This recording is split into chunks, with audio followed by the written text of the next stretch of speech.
Today we're going on the kayak along that shoreline for some big fish. I was going to go past this dock to another one, but something told me that there was a big one here. Yep. Ooh.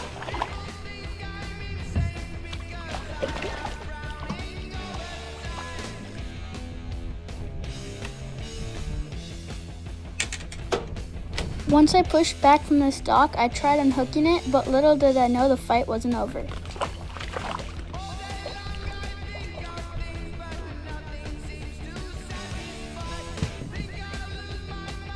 Now I could get him unhooked and get a good shot of him.